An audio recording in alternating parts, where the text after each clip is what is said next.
Peringatan, jika mau nonton video durasi panjang, segera tutup video ini dan pindah ke versi recap per 5 atau per 10 chapter. Jika belum ada video versi recap terbaru, tunggu aja sampai angka chapternya mencapai syarat recap. Itu aja, terima kasih.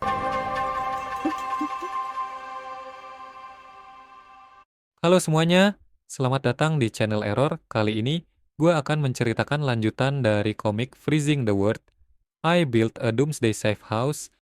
Chapter 531.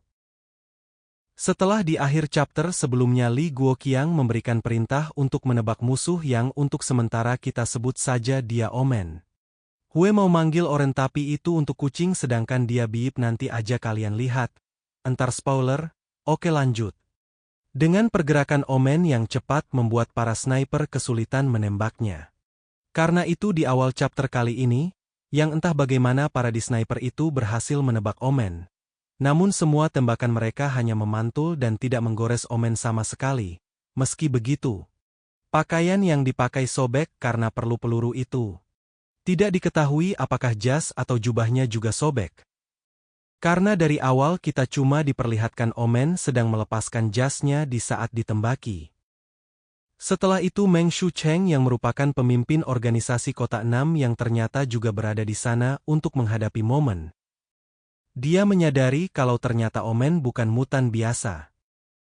Ternyata dia adalah mutan yang ditingkatkan, ucap Meng Shucheng mengatakan pendapatnya setelah melihat kemampuan yang ditunjukkan Omen. Li Guoqiang yang mendengar perkataan itu, meragukan perkataan Meng Shucheng, dan bertanya apakah dia katakan itu benar. Mutan yang ditingkatkan? Apa kau yakin? Ucapnya bertanya pada Meng Shucheng sambil meletakkan kedua tangannya ke pinggang. Benar, kebetulan kami berada di Departemen Penguatan. Kata Meng Shucheng menjawab pernyataan Li Guoqiang. Yang rupanya Meng Shucheng juga merupakan mutan yang ditingkatkan karena itu dia bisa dengan cepat menyadari kalau Omen juga mutan yang ditingkatkan. Setelah itu Meng Shucheng kemudian mengaktifkan kekuatannya yang membuat rambutnya memanjang dan bisa dijadikan senjata, mirip seperti karakter Kejouro di anime Nurarion no Mago. Yang mana jika kalian tahu berarti kalian cukup tua. Hahaha. Rambut seperti salju. Ucap Meng Shucheng mengaktifkan kemampuannya bersiap menyerang Omen. Setelah melihat Meng Shucheng mengaktifkan kemampuannya dan bersiap menyerang, Li Guoqiang kemudian juga mengaktifkan kemampuannya dan juga bersiap menyerang. Di saat yang bersamaan Omen juga bersiap bertarung dengan mengambil tombak miliknya yang dia simpan dalam kotak biola, yang gak tahu dari mana munculnya padahal di awal chapter kotak itu tidak kelihatan. Malahan di akhir chapter sebelumnya aja yang kelihatan. Setelah mengambil tombaknya, Omen kemudian berpose keren, walaupun faktanya, di saat dia mengambil tombak dalam kotak itu, gagang tombol itu sepertinya terbagi menjadi dua. Dan saat itu dia sedang menyambungkannya. Ramalan Mayumi sangat akurat. Ucapnya yang memuji ramalan Mayumi setelah melihat musuh yang akan dia hadapi bukanlah musuh yang sulit untuk dia hadapi. Tepat setelah itu Li Guoqiang kemudian berteriak memberikan komando pada semua orang untuk menyerang Omen. Maju dan bunuh dia. Ucapnya berteriak sambil menunjuk ke depan menggunakan senjatanya yang gue gak tahu itu apa. Terlihat seperti linggis daripada tonfa. Di saat yang bersamaan, di sisi yang berlawanan, Omen mengaum dan kemudian Henshin menjadi harimau oren dengan pancaran aura keemasan di tubuhnya. Benar, inilah kenapa admin memang dia Omen, yang merupakan pelesetan dari oren. Li Guoqiang kaget melihat perubahan Omen itu, yang ternyata bentuk transformasi Omen itu bukanlah harimau biasa. Ternyata dia adalah mutan dengan kemampuan tipe orc, monster mitos, Tide Tiger. Ucap Li Guoqiang yang menjadi ragu untuk menyerang Omen. Tepat setelah Li Guoqiang menyelesaikan perkataannya, Omen sudah menyerang dia dan Meng Shucheng. Hanya dengan sekali serangan Meng Shucheng dan Li Guoqiang terbelah menjadi 4, masing-masing 2 bagian. Sorry guys, sepertinya lebih dari 4, karena tubuh bagian atas mereka terpisah ditambah tangan mereka juga terpotong. Ya kalian hitung aja sendirilah ya. Para bawahan mereka yang melihat kejadian itu kaget dan ketakutan melihat pemimpin mereka mati semudah itu. Bahkan sebagian dari mereka sudah ada yang lari. Tidak mungkin. 2 mutan kuat tingkat Delta terbunuh tanpa satu gerakan pun. Ucap salah satu prajurit bawahan Meng Shucheng atau Li Guoqiang setelah melihat pemimpin mereka mati. Bos, ucap salah satu bawahan yang lain yang masih tidak percaya pemimpinnya mati lalu mencoba memanggil pemimpinnya sekali lagi.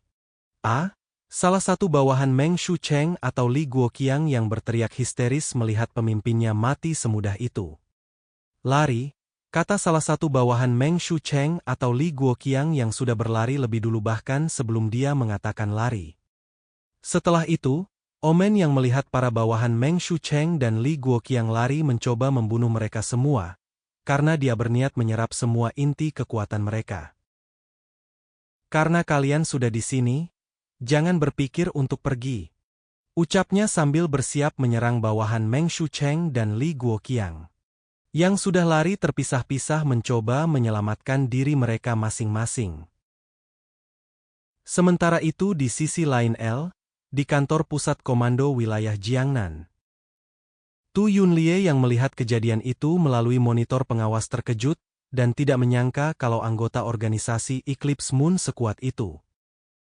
Kekuatannya setidaknya setingkat anggota elit tim investigasi, dan bahkan mungkin di atas level wakil kapten.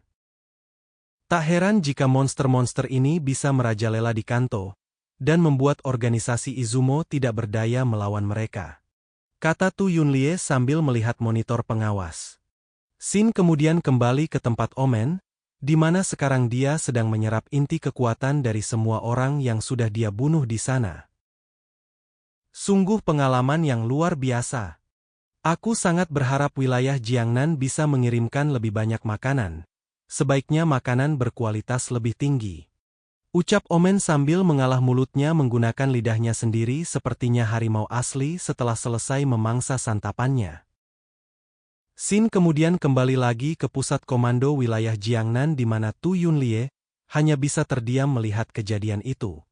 Dan kemudian chapter 531 pun berakhir. Chapter 532.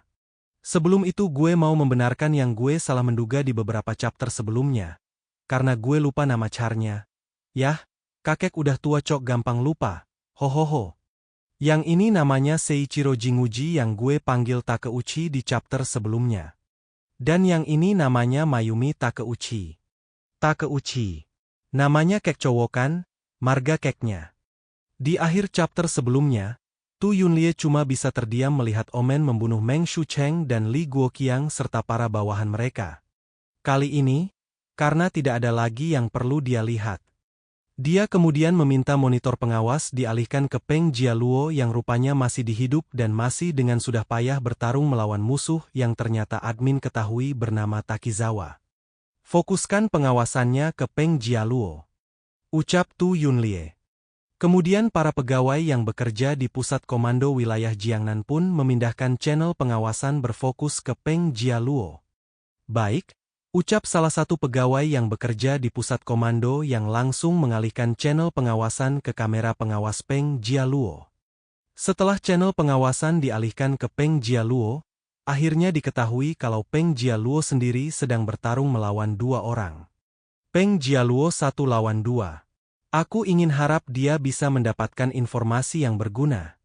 Ucap Tu Yunlie setelah melihat monitor pengawas difokuskan menampilkan pertarungan Peng Jialuo.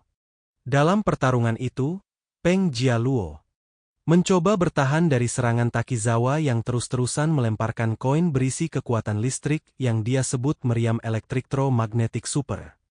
Meskipun admin tidak melihat koinnya lagi cuman percikan kilat warna biru saja. Dalam pertarungan itu, Peng Jialuo yang menyadari kalau dia tidak bisa menggunakan kemampuannya sepenuhnya karena gangguan dari Nanko yang bersembunyi, berpikir untuk menyerang Nanko terlebih dahulu. Tapi di saat bersamaan dia juga harus mengatasi serangan dari Takizawa. Di balik salju, Nanko yang bersembunyi dan menyerang Peng Jialuo dari jauh menyadari kalau pertarungan langsung Takizawa dan Peng Jialuo lebih berat ke Peng Jialuo. Berpikir untuk menyerang Peng Jialuo dengan serangan yang lebih kuat, karena jika tidak ada kemungkinan Takizawa akan kalah, meski Mayumi sudah meramalkan mereka menang. Kalau seperti yang diramalkan Mayumi, harusnya yang menang adalah aku dan Yoshi. Ucap Nanko yang mengawasi pertarungan dari baik tumpukan salju. Setelah itu Nanako langsung melancarkan serangan Kamaitachi yang gue gak tahu kenapa namanya Kamaitachi. Padahal sejauh yang admin tahu, Kamaitachi adalah serangan angin. Nanako menyerang Peng Jialuo menggunakan Kamaitachi dan berdampak langsung pada Peng Jialuo. Apakah serangan musiknya bisa menembus pertahanan dan mensauk ke dalam tubuh? Ucap Peng Jialuo yang sangat kesakitan dan sekuat tenaga mencoba menutup telinganya agar tidak mendengar suara musik yang dimainkan Mayumi. Namun sayangnya itu tidak berguna, karena serangan itu langsung masuk ke dalam tubuhnya. Peng Jialuo yang menyadari kalau dalam pertarungan ini sepertinya dia tidak akan bisa menang dan akan berakhir mati. Dia kemudian memutuskan untuk mengurungkan niatnya menargetkan Nanako, dan mencoba berfokus untuk membunuh Takizawa, bahkan jika dia mati. Sepertinya aku tidak bisa melawan orang yang bersembunyi secara langsung. Kalau begitu, meskipun aku mati, aku akan membawa seseorang mati bersamaku. Ucap Peng Jialuo yang melihat ke arah Takizawa dan sudah tidak lagi menutup telinganya. Ngomong-ngomong gue tahu apa yang kalian pikirkan setelah mendengar nama Takizawa. Yo man, I know what you guys are thinking. Takizawa yang melihat Peng Jialuo tidak lagi menutup telinganya dan bersiap menyerangnya cukup kaget dengan keputusan Peng Jialuo itu. Namun Takizawa terlambat, karena Peng Jialuo sudah menyerangnya dengan melompat ke arahnya dan memukulnya sekuat tenaga. Dia hanya bisa menahan serangan dari Peng Jialuo dan dia pun terlempar ke belakang. Ada jeda saat Peng Jialuo terhenti sejenak setelah mengeluarkan kekuatan penuh untuk menyerang Takizawa. Nanako kemudian kembali menyerang Peng Jialuo. Karena kekuatan Peng Jialuo sudah terkuras, dia hanya sempat menutup satu-satu kupingnya. Yang mengakibatkan serangan Nanako masuk ke dalam tubuhnya secara penuh dan membuat butuh Peng Jialuo membengkak. Seperti balon yang diisi angin secara berlebihan tubuh Peng Jialuo tidak lagi kuat menahan serangan itu, dan akhirnya dia mati meledak. Pertarungan pun berakhir dengan kemenangan Takizawa dan Nanako seperti yang diramalan Mayumi. Setelah itu Nanako menghampiri Takizawa yang mengalami cedera setelah menerima serangan Peng Jialuo. Hal buruk hampir saja terjadi. Ucap Nanako sambil menghampiri Takizawa. Setelah itu dia mengatakan pada Takizawa, jika dia tidak mengambil tindakan, mungkin saja Takizawa akan mati dan karena dia menyelamatkan Takizawa dengan nyampah kill. Dia mengklaim kalau inti kekuatan itu Peng Jialuo akan menjadi miliknya. Kau akan kesulitan tanpa bantuanku. Jadi biarkan aku yang menyerap inti kekuatan pria besar ini. Ucap Nanako yang menginginkan inti kekuatan Peng Jialuo. Setelah itu, Takizawa yang sepertinya seorang tsundere menyangkal hal itu dan beralasan kalau semua itu terjadi karena dia kehabisan energi untuk membunuh bawahan Peng Jialuo yang seharusnya diterbunuh oleh kemampuan Nanako. Hah? Kalau 1 lawan 1, aku pasti bisa mengalahkannya. Hanya saja dia memiliki terlalu banyak bawahan, itu membuatku menghabiskan energi. Ucapnya menjawab perkataan Nanako. Nanako yang mendengar itu dan sepertinya berkepribadian kekanak-kanakan, menegaskan sekali lagi kalau dialah yang paling berjasa dalam membunuh Peng Jialuo. Ayolah, kemampuannya mengalahkanmu, dan akulah yang mengalahkannya. Jadi akulah pemeran utama dalam operasi ini. Ucap Nanako sambil menjulurkan lidahnya dan menutup sebelah matanya. Setelah mendengar itu Takizawa hanya bisa menerimanya dan mengatakan kalau di misi selanjutnya, dia yang akan menyerap inti kekuatan musuh. Lain kali inti kekuatannya akan menjadi milikku. Kata Takizawa yang sudah pasrah. Singkat cerita, setelah semua pertarungan itu, Tu Yunlie yang mengawasi semuanya dari kantor pusat wilayah Jiangnan hanya bisa terdiam melihat monitor yang kini hanya menampilkan gambar semut, hanya bisa terdiam menatap monitor. Karena jika tidak ada lagi gambar yang bisa ditampilkan monitor pengawas, itu artinya semua orang yang mereka kirim sudah mati tanpa ada satupun yang selamat.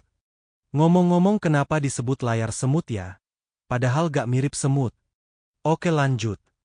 Beberapa saat setelah Tu Yunlie terdiam menatap monitor, seseorang pegawai pusat komando kemudian bicara padanya untuk melaporkan kalau semua orang yang mereka kirim ke kota Linhai sudah dimusnahkan oleh anggota Ronin Eclipse Moon.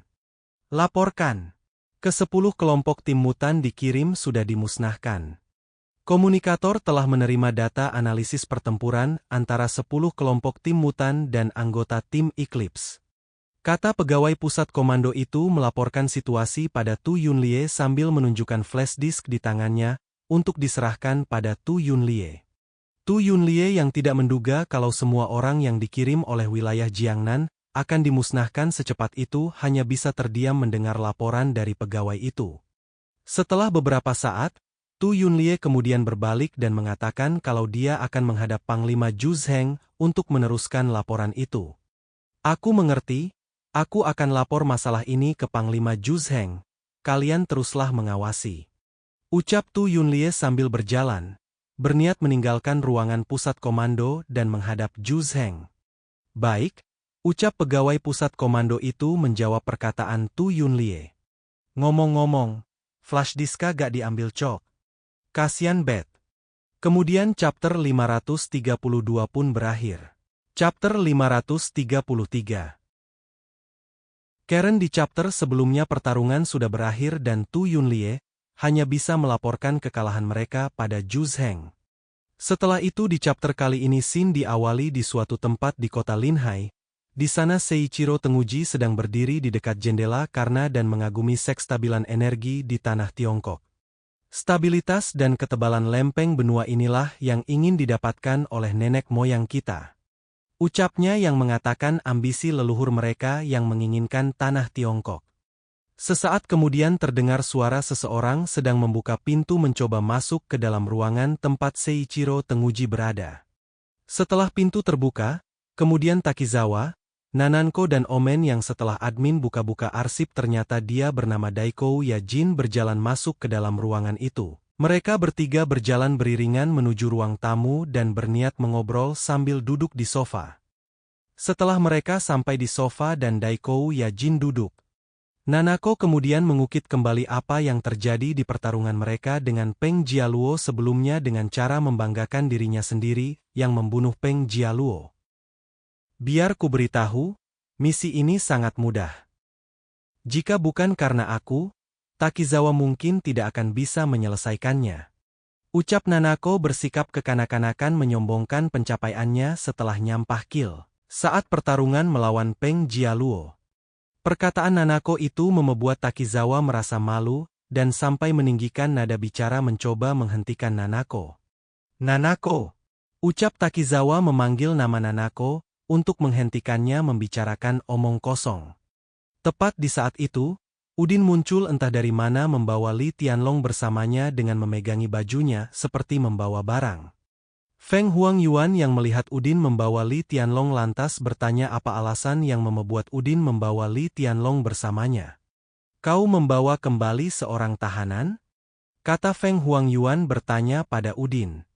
Setelah melepaskan Li Tianlong dari pegangannya, Udin kemudian memberitahukan alasan dia membawa Li Tianlong bersamanya tidak lain untuk mengorek informasi darinya. Hanya membunuh orang saja tidak akan cukup. Kita menghadapi kekuatan yang sangat besar. Akan sangat bagus jika kita bisa mendapatkan informasi tentang wilayah Jiangnan. Ucap Udin menjelaskan alasan kenapa dia membawa Li Tianlong yang merupakan seorang pemimpin dari sebuah organisasi, jadi tidak mungkin dia tidak mempunyai informasi yang mendalam tentang wilayah Jiangnan. Orang ini adalah seorang pemimpin organisasi dan harusnya mengetahui banyak informasi. Ucap Udin lagi meneruskan. Setelah itu, Li Tianlong yang sebenarnya tidak mengerti pembicaraan Udin dan berpikir dia akan dibunuh, langsung mengatakan kalau jika Udin dan yang lainnya ingin membunuhnya Fumka lakukan dengan cepat. Dasar bajingan neon. Jika kau ingin membunuhku, lakukanlah. Ucapnya dengan tubuh yang masih terbaring di lantai. Namun karena settingan dari manhwa ini sedang diplot perang antar negara. Jadi Udin yang kolot tidak mengerti apa yang diucapkan Li Tianlong dan hanya melihat Li Tianlong seperti seseorang yang berteriak-teriak tidak jelas. Mendengar itu Udin kemudian bertanya pada yang lainnya, apakah di antara mereka ada yang mengerti perkataan Li Tianlong? Apakah ada di antara kalian yang mengerti? Ucapnya bertanya pada teman-temannya. Roku yang mendengar itu kemudian mengatakan pada Udin, kalau di dalam pakaian mereka terpasang alat penerjemah. Ada saja sistem terjemahan yang cocok dipasang seragam tempur. Ucapnya sambil menunjuk pakaiannya. Udin yang entah mengapa tidak memasang alat itu kemudian menjawab, kalau dia tidak mau memakai seragam tempur yang mengandung alat penerjemah itu karena mengganggunya. Setelan pakaian seperti itu hanya akan mengganggu kecepatan menghunus pedangku. Ucap Udin yang seperti merupakan seorang penggila seni bela diri. Setelah mendengar perkataan itu Roku kemudian memutuskan kalau sebaiknya dia saja yang berbicara dengan Li Tianlong. Sebaiknya aku saja yang melakukannya. Ucapnya sambil melihat ke arah Li Tianlong. Li Tianlong yang mengerti perkataan Roku karena alat penerjemah kemudian mufuskan jalau dia akan tutup mulut. Jangan harap. Ucapnya menjawab, setelah mengerti perkataan orang-orang Ronin Eclipse Moon itu. Astaga, ucap Roku yang kemudian menggunakan kemampuannya untuk melihat ingatan Li Tianlong. Setelah menggunakan kekuatannya itu pada Li Tianlong pun kehilangan kesadaran dan pingsan. Setelah itu Roku pun berdiri dan menjelaskan apa yang dia lihat dari ingatan Li Tianlong tentang apa yang mereka lakukan ternyata membuat heboh wilayah Jiangnan dan membuat mereka diburu. Bos, kali ini kita benar-benar membuat keributan besar. Sekarang seluruh wilayah Jiangnan mengepung kita, dan mereka benar-benar ingin memusnahkan kita. Aku tidak menyangka kita bisa menimbulkan keributan besar dengan melarikan diri ke sini pada saat kritis. Ucapnya dengan wajah tersenyum karena senang. Feng Huangyuan khawatir dengan keselamatan mereka kemudian menegur Roku yang terlihat senang dengan situasi mereka saat ini. Apa yang membuat MU bahagia? Ini akan menambah masalah yang tidak perlu untuk kita ucapnya sambil memegangi kepalanya.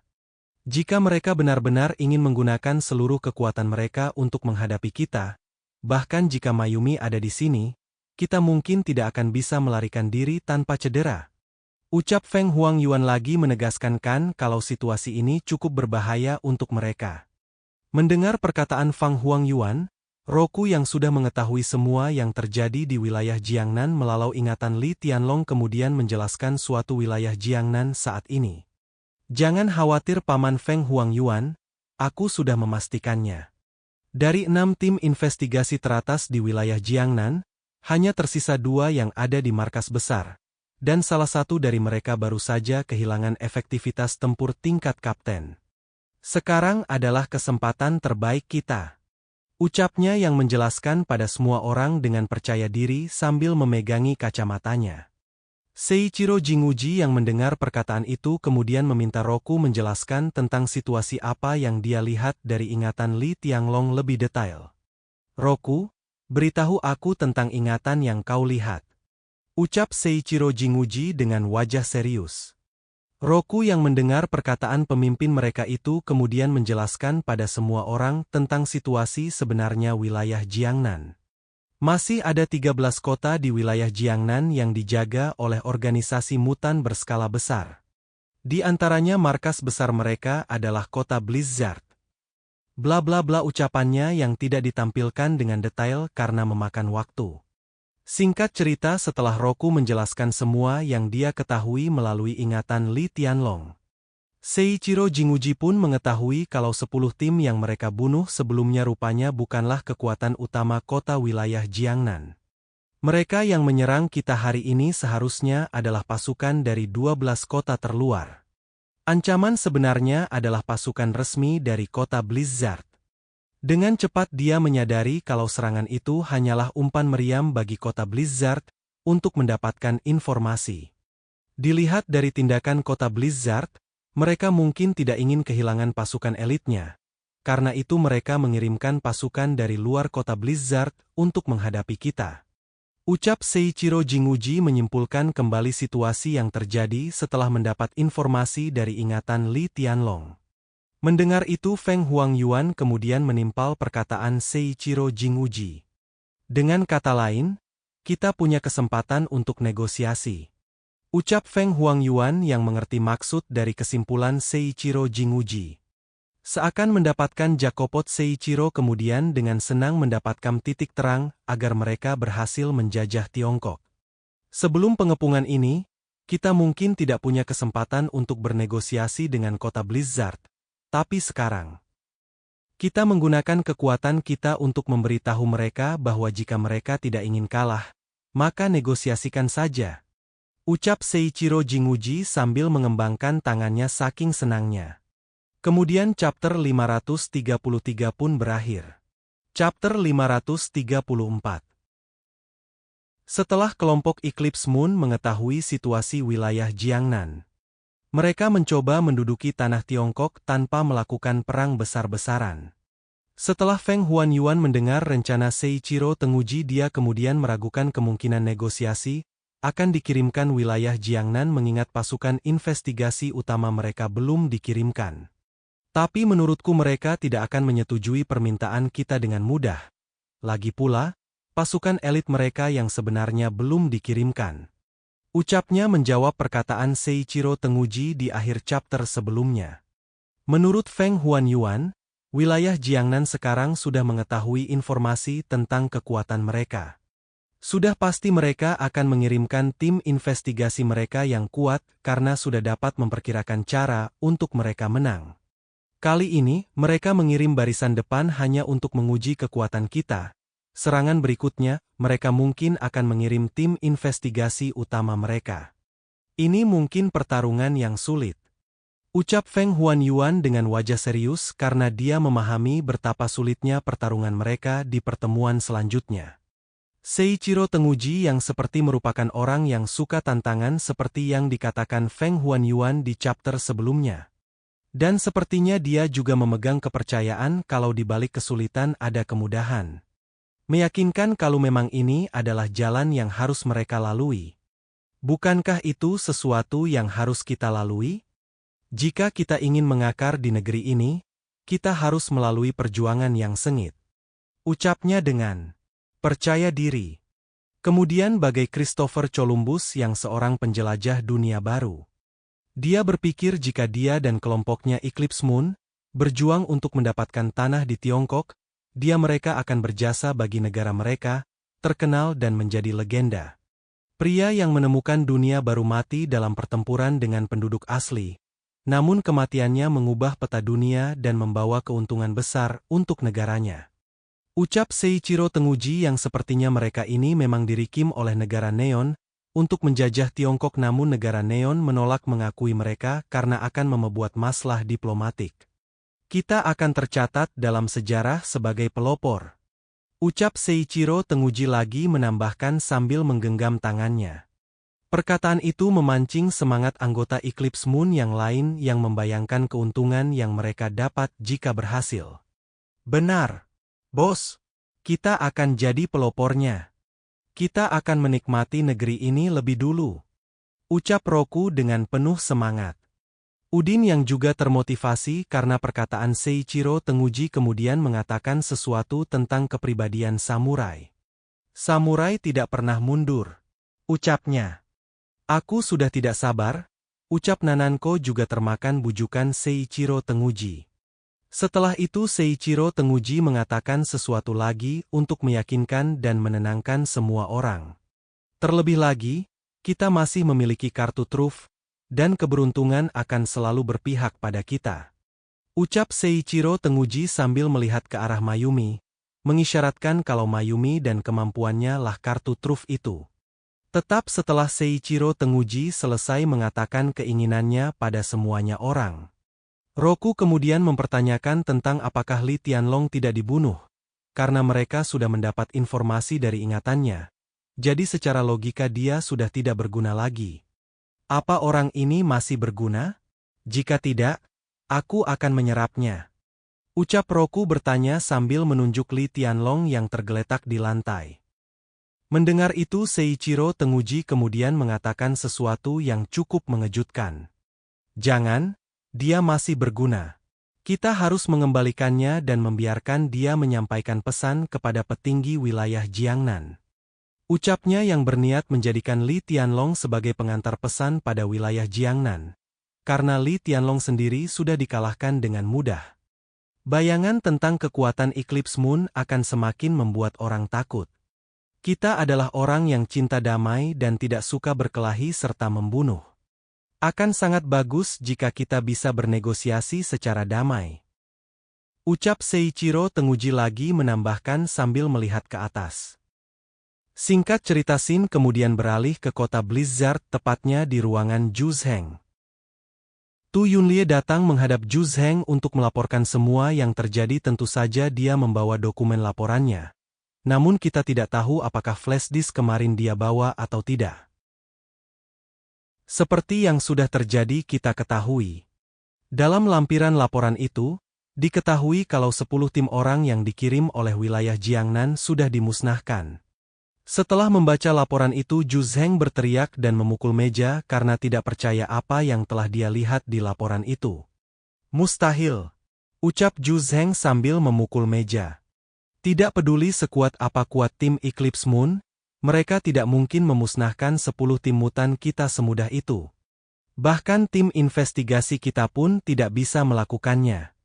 Ucap Zhu Zheng lagi karena jika laporan itu benar. Artinya kekuatan Eclipse Moon melebihi kekuatan tim investigasi utama kota Blizzard.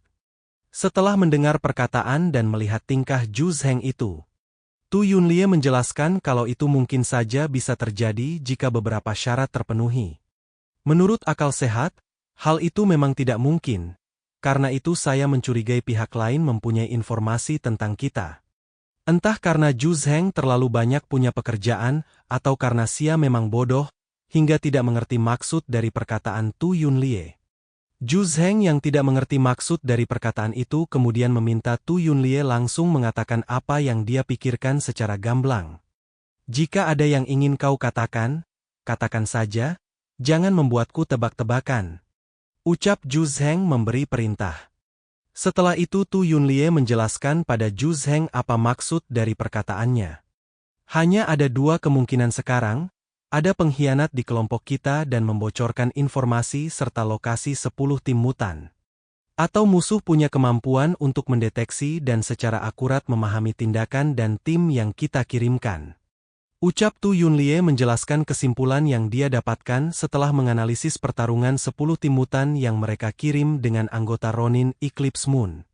Tu Yunlie kemudian kembali menjelaskan dugaan 6A tentang alasan kemenangan organisasi Eclipse Moon. Kami sudah menganalisis dengan cermat kalau alasan mengapa tim Eclipse Moon menang begitu cepat, adalah karena orang-orang yang mereka kirimkan kebetulan melawan tim dengan kemampuan yang sesuai.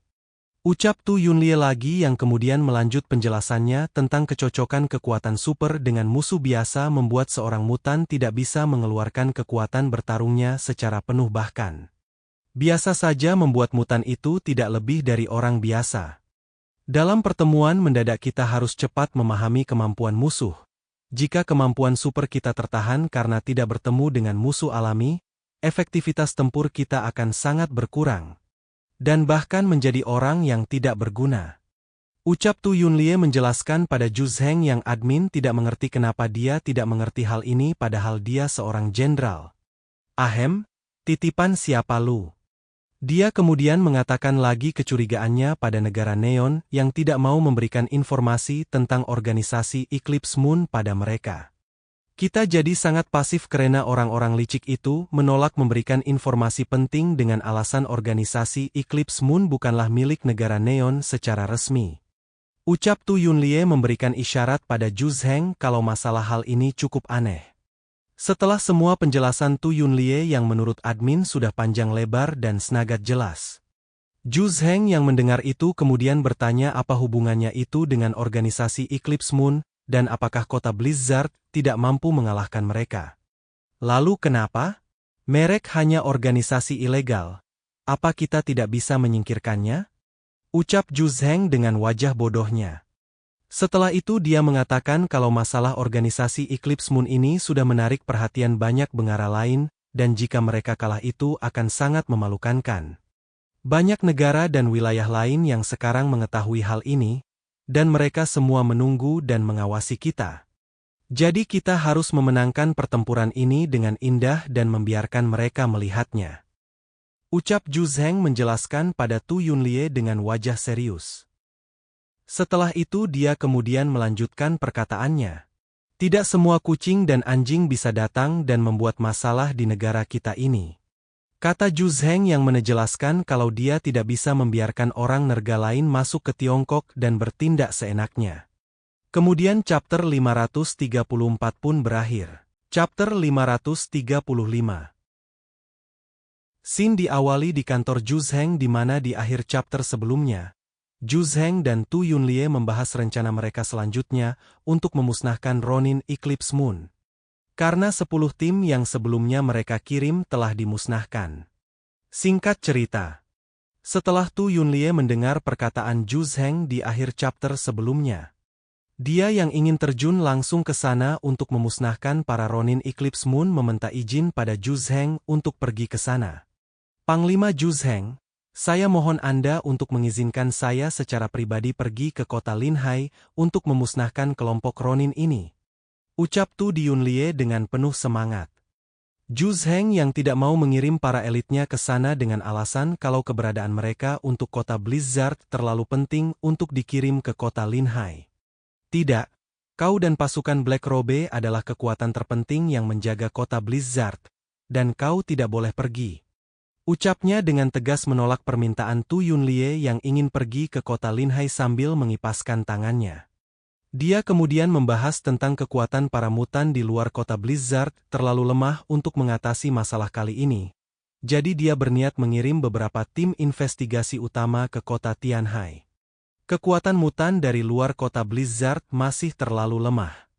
Tanpa pelatihan sistematis, mereka akan mudah dikalahkan ketika menghadapi musuh yang sedikit lebih kuat. Untuk menghadapi kelompok Eclipse, kita hanya bisa mengirim tim investigasi pergi. Ucap Zhu Zheng sambil melihat ke atas seakan itu merupakan keputusan yang sulit untuknya. Tu Yunlie yang mendengar perkataan dan mendengar Zhu Zheng itu kemudian mengatakan kalau musuh mereka kali ini tidaklah lemah. Dan jika Zhu Zheng mengirim tim investigasi Tianshan mungkin akan memungkinkan. Tapi kepribadian Deng Shentong yang terlalu sombong itu bisa membuat perhitungan dari rencana tidak pasti. Panglima Zhu, dengan segala hormat, musuh kali ini tidaklah lemah. Dengan kekuatan tim Black Robe saat ini, sulit untuk menyelesaikan misi level A, dan untuk tim Tianshan. Karakter Deng Shentong kurang stabil, jadi saya tidak terlalu yakin. Ucap Tu Yunlie menjelaskan pendapatnya yang mungkin saja itu benar. Zhu Zheng yang mendengar perkataan Tu Yunlie itu dan mengetahui kalau Tu Yunlie dan Deng Shentong sering bertengkar membuatnya tidak sepenuhnya mendengarkan pendapat Tu Yunlie itu. Tu Yunlie dan Deng Shentong memang suka berselisih. Pikir Zhu Zheng sambil tersenyum. Dia kemudian mengatakan kalau dia menerima pendapat itu namun dia mengatakan untuk mempercayai kekuatan tim Tianshan. Karena mereka sekarang adalah yang terkuat berdasarkan leaderboard beberapa bulan terakhir. Sekarang tim Tianshan memiliki poin tertinggi di antara 6 tim investigasi utama. Kita harus percaya pada kekuatan mereka, tapi yang kau katakan masuk akal. Ucap Zhu Zheng menjawab perkataan Tu Yunlie. Namun setelah itu Zhu Zheng kemudian mengatakan kalau dia tidak hanya akan mengirim tim Tianshan saja, dia juga berniat mengirim kekuatan lain yang lebih kuat karena kali ini mereka harus menang. Kita tidak boleh mengalami kegagalan lagi, jadi untuk operasi ini, kita tidak hanya akan mengirimkan tim Tianshan, tapi juga harus mengirimkan lebih banyak kekuatan lain. Ucap Zhu Zheng dengan wajah serius. Tu Yunlie yang mendengar itu merasa senang dan karena baginya ini kesempatan yang bagus, meski sebelumnya tidak diizinkan. Dia tidak menyerah dan mencoba mencari cara lain agar bisa pergi ke kota Linhai. Namun Zhu Zheng masih menolaknya. Biarkan saya membawa 500 pengawal Black Robe ke sana. Ucap Tu Yunlie dengan wajah bersemangat. Tidak. Sudah kubilang, ini bukan tugas MU. Ucap Zhu Zheng sambil mengangkat telapak tangannya mengisyaratkan agar Tu Yunlie berhenti mencoba untuk membujuknya.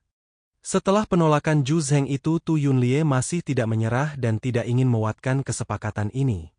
Aku benar-benar tidak ingin kehilangan kesempatan ini, pikir Tu Yunlie yang merasa kesal karena tidak berhasil membujuk Zhu Zheng. Dia bahkan sampai mengepalkan tangannya. Setelah itu, Zhu Zheng kemudian mengatakan kalau mereka harus membawa mutan yang kuat untuk misi kali ini karena mereka sudah mendapat informasi tentang musuh. Jadi misi kali ini harus berhasil. Kita perlu mengambil sekelompok mutan yang kuat untuk misi ini. Tujuan utama dari kita pertarungan sebelumnya adalah untuk mencari informasi. Sekarang sudah saatnya kita bertindak, ucapnya sambil mengetuk-ngetukkan jarinya. Beberapa saat kemudian Zhu Zheng mengambil telepon untuk menghubungi Yanti dan memerintahkannya untuk menemuinya. Kemarilah, ucap Zhu Zheng memanggil Yanti melalui telepon. Selesai dengan itu Zhu Zheng kemudian memerintahkan Tu Yunlie untuk meninggalkan ruangannya. Mendengar perintah itu, Tu Yunlie mau tidak menerimanya dan meninggalkan ruangan Zhu Zheng. Singkat cerita, Zhu Zheng menunggu kedatangan Yanti sambil memandangi pedagangan melalui jendela. Rupanya Yanti tidak bisa langsung datang ke kantor Zhu Zheng, karena butuh proses berjalan ke kantor Zhu Zheng dan tentu saja karena dia tidak punya kemampuan teleportasi ataupun pintu kemana saja. Beberapa saat kemudian, terdengar suara Yanti datang. Zhu Zheng kemudian berbalik dan mencoba duduk kembali ke kursinya. Masuklah, ucapnya mengizinkan Yanti mau ke dalam. Setelah itu Yanti Peu berjalan masuk membawa laporan di tangannya. Setelah sampai di depan meja Zhu Zheng, Yanti langsung memberitahukan informasi 6 yang baru saja dia ketahui mengenai kota Blizzard pada Zhu Zheng. Panglima Zhu Zheng, hal yang sangat menarik telah terjadi di kota Tianhai dalam beberapa hari terakhir, ucapnya melapor pada Zhu Zheng. Zhu Zheng yang tidak tahu apa-apa tentang itu merasa terkejut mendengar perkataan Yanti, di mana menurutnya, masalah yang penting dan paling mendesak saat ini adalah tentang Ronin kota Linhai. Namun kenapa hal yang pertama kali dia dengar dari Yanti malah masalah kota Tianhai? Zhu Zheng pun bertanya pada Yanti apa yang terjadi di sana. Oh, apa yang terjadi di sana? Kota Tianhai. Aku ingat itu adalah wilayah milik anak laki-laki bernama Zhang Yi itu kan? Ucap Zhu Zheng yang mengingat Zhang Yi karena sempat tertarik padanya. Yanti pun menjelaskan tentang apa yang terjadi di sana dan bagaimana 3 kekuatan di kota Daze bersama-sama membawa pasukan mereka menuju kota Tianhai. Menurut informasi dari Departemen Investigasi, tadi malam, 3 organisasi mutan besar dari kota Daze menyatukan tim besar dan memasuki kota Tianhai. Konvoi tersebut dipimpin oleh 3 mutan tingkat Delta, serta 72 mutan dan 800 tentara elit, serta membawa sejumlah besar senjata dan amunisi, ucap Yanti sambil membaca laporan yang dia pengang. Zhu Zheng yang mendengar itu merasa kesal dengan tindakan almarhum San Jianming dan 2 orang lainnya, karena melanggar aturan yang dia buat. Apa mereka mau menyerang kota Tianhai? Orang-orang sialan itu. Kapan itu terjadi? Mereka benar-benar mengabaikan peraturan dari wilayah dan saling membunuh. Ucap Zhu Zheng bertanya pada Yanti tentang alasan 3 kekuatan kita Daze membawa pasukannya ke kota Tianhai. Namun kemudian dia mengabaikannya karena berpikir kota Tianhai dengan kekuatan mereka saat ini sudah pasti kalah dan jauh ke almarhum San Jianming dan yang lainnya. Yah, lupakan, dengan kekuatan kota Tianhai saat ini, aku khawatir kota itu sudah jatuh. Apa aku benar? Ucap Zhu Zheng bertanya pada Yanti apakah tebakannya benar. Mendengar itu Yanti yang sudah membaca laporan tentang semua hal yang terjadi di kota Tianhai, memberitahu Zhu Zheng kalau tebakannya salah. Dia kemudian menjelaskan apa yang terjadi menurut informasi dari intelijen kota Blizzard. Tidak, Panglima Zhu, menurut informasi dari intelijen terbaru, kota Tianhai sangat sepi sekarang. Tidak ada tanda-tanda baku tembak, dan tim dimutan dari kota Daze telah menghilang sepenuhnya. Ucap Yanti menjelaskan. Zhu Zheng yang mendengar itu tidak percaya dengan apa yang dia dengar kemudian dia bertanya pada Yanti untuk memastikan apa yang dia dengar benar. Lenyap? Kata Zhu Zheng bertanya dengan wajah kebingungan. Kemudian chapter 535 pun berakhir. Chapter 536. Setelah di chapter sebelumnya Zhu Zheng bertanya pada Yanti tentang 3 kekuatan utama di kota Daze yang lenyap setelah memasuki kota Tianhai.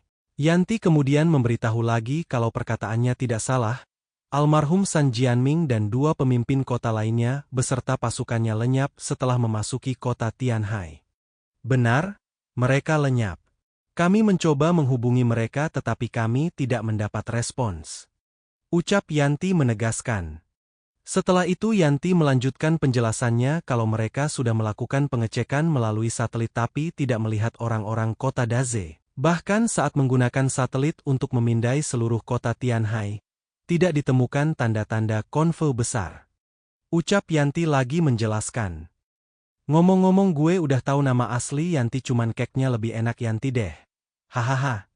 Tepat setelah Zhu Zheng mendengar penjelasan Yanti itu, Zhu Zheng berpikir kalau tidak terjadi apa-apa pada kota Tianhai. Artinya ada kemungkinan kota Daze dan kota Tianhai bergabung untuk melakukan pemberontakan. Apa yang sedang mereka rencanakan? Apakah mereka berencana untuk memberontak? Kata Zhu Zheng dengan wajah serius. Zhu Zheng kemudian bertanya lagi apakah Yanti sudah menghubungi Zhang Yi dan yang lainnya untuk menanyakan masalah itu. Apa kau sudah menghubungi pasukan lokal di kota Tianhai? Ucap Zhu Zheng bertanya. Yanti yang mengetahui informasi tentang kekuatan kota Tianhai bahkan mungkin tidak hanya kota Tianhai saja. Tapi dia tahu informasi semua orang di wilayah Tiongkok karena kebanyakan dia yang menerima informasi, apapun sebelum disampaikan ke Zhu Zheng. Meyakini kalau dengan kekuatan kota Tianhai saat ini tidak mungkin mereka memusnahkan orang-orang kota Daze. Masalahnya tidak begitu, tapi kota Tianhai sudah sangat lemah. Jadi seharusnya tidak bisa sepenuhnya memusnahkan aliansi mutan di kota Daze bukan? Ucap Yanti menjelaskan sekaligus bertanya pada Zhu Zheng. Zhu Zheng yang merasakan ada yang aneh kemudian meminta Yanti menghubungi Zhang Yi. Telepon Zhang Yi, aku ingin bicara dengannya. Ucap Zhu Zheng memberikan perintah. Baik ucap Yanti yang sepertinya langsung melaksanakan perintah itu. Di saat yang bersamaan di kota Tianhai yang sudah pasti tepatnya di kamar Zhang Yi. Di saat itu dia sedang memikirkan kemungkinan wilayah Jiangnan akan menghubunginya karena sudah terjadi sesuatu yang besar di kota Tianhai. Setelah terjadinya insiden sebesar ini, orang-orang di wilayah Jiangnan seharusnya akan menelpon kita. Hanya untuk sekadar mengetahui yang terjadi bukan? Pikir Zhang Yi sambil menatap handphone-nya. Pucuk dicinta ulam pun tiba. Tepat setelah Zhang Yi memikirkan itu, handphone yang dia pegang kemudian berdering, dan di layar handphonenya menunjuk kalau ada panggilan dari wilayah Jiangnan. Halo, ucap Zhang Yi yang sudah mengangkat panggilan dari wilayah Jiangnan. Kebetulan sekali. Tepat saat aku memikirkan mereka menelepon. Pikir Zhang Yi saat mengangkat telepon. Di sisi lain Zhu Zheng menjawab panggilan Zhang Yi dengan menyebut nama Zhang Yi. Zhang Yi, ucap Zhu Zheng. Setelah itu Zhang Yi kemudian langsung mengaktifkan mode budak korporatnya dengan menjung-nyajung Zhu Zheng. Panglima Zhu Zheng. Lama tak berjumpa. Meski baru 3 hari sejak terakhir kali kita bertemu, citramu yang heroik dan kuat telah terukir dalam di benakku. Ucap Zhang Yi menjanjung melalui telepon. Zhu Zheng merasa senang dengan perkataan Zhang Yi itu, hingga membuatnya tersenyum namun dia tidak bisa terbawa arus. Karena tujuannya menghubungi Zhang Yi adalah untuk menanyakan tentang hilangnya orang-orang kota Daze. Oke, baiklah, berhentilah menyanjungku, itu tidak ada gunanya. Katakan padaku, apakah sesuatu terjadi lagi di kota Tianhai Mu? Kata Zhu Zheng bertanya dengan pertanyaan rancu pada Zhang Yi. Zhang Yi yang mengerti maksud dari pertanyaan Zhu Zheng, meskipun dia menggunakan pertanyaan yang rancu. Langsung memberitahukan tentang 3 kekuatan utama kota Daze yang menyerang dan berusaha mengambil alih kota Tianhai namun dia tetap menyembunyikan fakta dia orang yang memusnahkan hampir semua orang-orang kota Daze itu. 3 kekuatan utama di kota Daze bermaksud menduduki wilayah dan sumber daya kota Tianhai kita. Mereka mengabaikan protes keras kami dan langsung mengirim pasukan besar untuk menyerang. Pada akhirnya, mereka semua musnah di sini karena perlawanan gigih semua mutan di kota Tianhai. Kami telah mencapai standar tinggi dan persyaratan ketat untuk bisa bertarung, mengetahui cara bertarung, dan memenangkan pertempuran. Ucap Zhang Yi menjelaskan apa yang terjadi dengan penjelasan yang berputar-putar, hingga membuat Zhu Zheng pusing mendengarnya. Zhu Zheng yang sudah tidak kuat mendengar bacotan Zhang Yi pun langsung meminta Zhang Yi berhenti dan bertanya lagi apakah Zhang Yi dan yang lainnya lah yang memusnahkan orang-orang kota Daze. Cukup, berhenti, berhentilah. Di mana kau belajar banyak hal yang tak terduga? Jadi, mutan dari kota Daze benar-benar dimusnahkan olehmu? Ucap Zhu Zheng sambil memegangi kepalanya yang sakit karena mendengar bacotan Zhang Yi. Mendengar Zhu Zheng yang tidak ingin berbada basi. Zhang Yi pun mengakui kalau kota Tianhai lah yang memusahkan orang-orang kota Daze dan berita mengirimkan bukti kalau kota Daze lah yang bersalah menurut aturan yang ada. Benar. Aku punya bukti kalau mereka secara aktif menyerang kami. Aku akan segera mengirimkannya dan meminta para pemimpin untuk mengadili mereka. Kata Zhang Yi menjawab pertanyaan Zhu Zheng. Mendengar itu, Zhu Zheng yang sebelumnya tidak percaya kalau kota Tianhai lah yang memusnahkan orang-orang kota Daze, lantas bertanya bagaimana cara Zhang Yi memusnahkan mereka. Bagaimana kau melakukannya? 3 organisasi mutan utama di kota Daze tidak selemah itu. Ucap Zhu Zheng bertanya karena penasaran.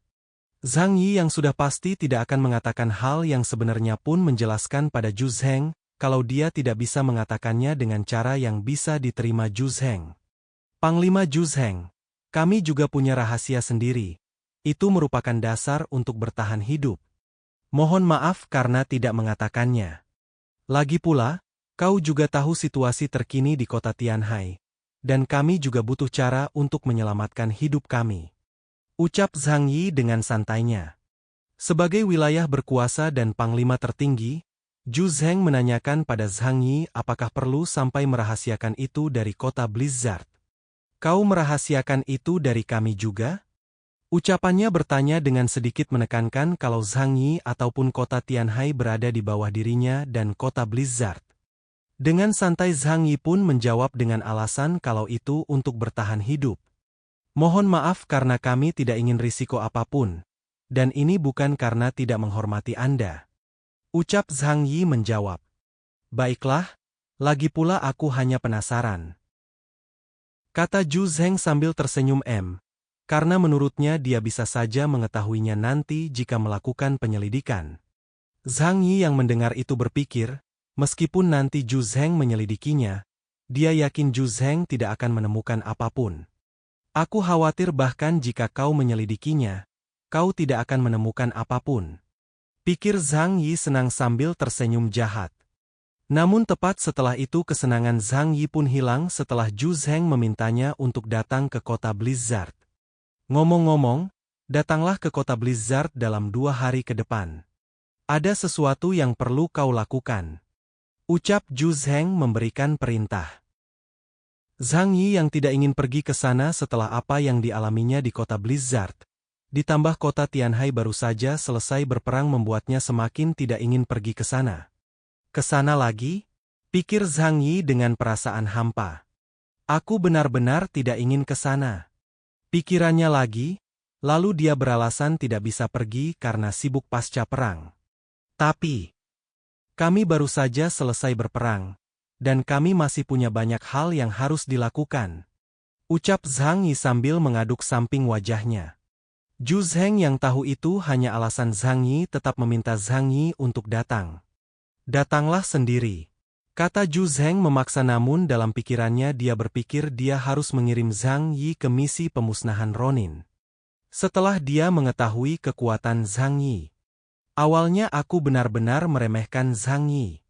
Orang ini punya banyak rahasia. Kami harus membawanya bersama kita dalam operasi kota Linhai ini. Pikirannya sambil tersenyum. Zhang Yi yang menyadari kalau Zhu Zheng memaksanya. Dia kemudian menanyakan alasannya. Bolehkah aku bertanya mengapa aku harus ke sana? Tanya Zhang Yi yang merasa kalau itu mencurigakan. Kemudian yang mendengar itu kemudian menjelaskan kenapa dia memaksa Zhang Yi untuk datang dengan memberitahu kalau 10 tim yang dikirim ke kota Linhai sudah gagal. Kelompok pertama organisasi mutan yang dikirim ke kota Linhai sudah dibasmi sepenuhnya. Kata Zhu Zheng berterus terang. Apa? Apa yang terjadi? Ucap Zhang Yi yang kaget bagai disambar petir setelah mendengar perkataan Zhu Zheng. Setelah itu chapter 536 pun berakhir. Chapter 537. Scene diawali dengan betapa kagetnya Zhang Yi mendengar kalau 10 tim yang sudah dikirim kota Blizzard ke kota Linhai sudah musnah. Zhang Yi sampai bertanya-tanya dalam pikirannya tentang seberapa kuat anggota Eclipse sampai bisa memusnahkan 10 tim itu. Ada 10 kelompok mutan, dan mereka musnah dalam waktu kurang dari 3 hari. Apakah organisasi Eclipse Moon itu benar-benar sekuat itu? Pikir Zhang Yi yang masih terdiam dengan mulut terbuka dan sulit percaya dengan apa yang dia dengar. Zhu Zheng kemudian melalui panggilan telepon menjelaskan lagi kalau kali ini dia berencana mengirimkan tim investigasi kota Blizzard, namun dia menginginkan Zhang Yi ikut untuk memberikan dukungan. Kali ini, kita akan membentuk tim yang lebih kuat untuk menghadapi para Ronin itu. Tim ini akan dipimpin oleh tim investigasi dan kau akan bertanggung jawab untuk membantu mereka. Kata Zhu Zheng menjelaskan pada Zhang Yi dengan maksud membujuk Zhang Yi. Zhang Yi yang sudah mengetahui situasi kali ini sangat serius dari perkataan Zhu Zheng sebelumnya. Dengan tegas menjawab kalau dia pergi ke kota Blizzard sesuai permintaan Zhu Zheng. Baiklah. Aku akan bergegas ke sana secepat yang ku bisa. Kata Zhang Yi dengan wajah serius. Setelah itu dia menutup telepon dan berjalan keluar dari kamarnya dan berjalan ke ruang tamu untuk menemui semua orang. Tepat setelah Zhang Yi sampai di rumah tamu, Liang Yu dengan sigap langsung menanyai Zhang Yi tentang apa yang terjadi. Apa yang telah terjadi? Ucap Liang Yu yang rupanya sudah menduga-duga kalau ada yang tidak beres. Lagi pula mereka baru saja membuat kejadian besar di kota Tianhai. Zhang Yi yang langsung duduk di samping KR setelah sampai kemudian memberitahukan apa yang baru saja dia dengar dari Zhu Zheng. 10 kelompok mutan yang dikirim untuk melenyapkan Ronin Eclipse Moon sudah dimusnahkan sepenuhnya. Barusan wilayah Jiangnan memanggilku, dan aku berencana untuk membawa 2 orang bersamaku. Ucap Zhang Yi sambil duduk di kursi dan langsung menunjuk Liang Yu masih berdiri sejak tadi. Liang Yu, ucap Zhang Yi, dengan maksud kalau salah satu dari orang yang akan dia bawa ke kota Blizzard adalah Liang Yu. Liang Yu yang mendengar itu kemudian bertanya siapa orang selanjutnya. Siapa yang kedua? Ucap Liang Yu bertanya pada Zhang Yi. Yang kedua tentu saja Hua Hua. Ucap Zhang Yi sambil menangkap Hua Hua yang berada di dekatnya. Ngomong-ngomong ternyata kucing itu orangnya. Baru tahu hohoho. Setelah itu Paman Yu yang mendengar kalau 2 orang yang akan pergi dengan Zhang Yi ke kota Blizzard adalah Liang Yu dan Hua Hua kemudian menanyakan bagaimana dengan orang yang tersisa. Karena ini masalah serius yang menyangkut negara mengapa hanya 2 orang yang pergi, ditambah lagi Paman Yu yang merupakan mantan tentara merasa dia harus ikut. Bagaimana dengan kami? Zhang Yi, apa kau berencana meninggalkan kami dan menghadapi bahaya sendirian? Ini masalah kehormatan nasional, dan sebagai seorang veteran, aku tidak bisa berdiam diri saja. Ucap Paman Yu bertanya pada Zhang Yi karena baginya terlalu aneh pergi hanya bertiga. Gendut Su yang juga mendengar itu kemudian mengungkit tentang kebersamaan mereka saat bertarung selama ini jadi dia berpikir kalau kali ini juga harus bersama. Kita sudah menghadapi berbagai masalah bersama sebelumnya, dan kami berharap bisa membantu MU kali ini juga. Ucap Gendut Su dengan penuh semangat. Setelah mendengar perkataan Paman Yu dan Gendut Su yang berniat untuk ikut Zhang Yi ke kota Blizzard, Zhang Yi pun dengan santai menjawab kalau masalah bukan masalah biasa. Niat MU baik, tapi ini perang, bukan perkelahian saudara.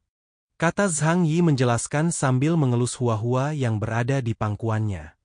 Zhang Yi kemudian menjelaskan pada Gendut Su dan Paman Yu betapa seriusnya masalah ini. Kalian harusnya tahu, Kekuatan masing-masing dari 10 kelompok mutan yang dikirim sebelumnya tidak jauh berbeda dari pasukan pangkalan di kota Tianhai. Dan semua pemimpin mereka adalah mutan tingkat Delta. Bahkan dengan tim yang besar, mereka semua dibunuh oleh Ronin-Ronin itu.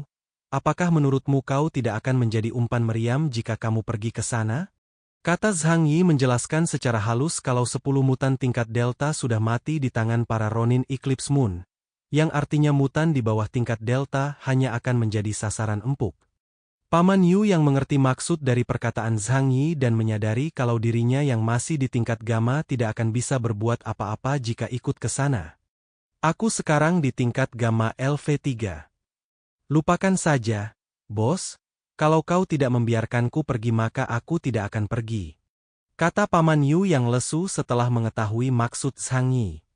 Zhang Yi yang melihat itu kemudian mengatakan kalau jika dia memang membutuhkan bantuan, dia pasti akan menghubungi dan memanggil mereka. Kali ini, aku hanya akan pergi ke kota Linhai untuk mengetahui situasi di sana. Jika aku memerlukan bantuan, aku akan menghubungimu dan mengizinkanmu pergi ke sana. Ucap Zhang Yi memberitahu Paman Yu.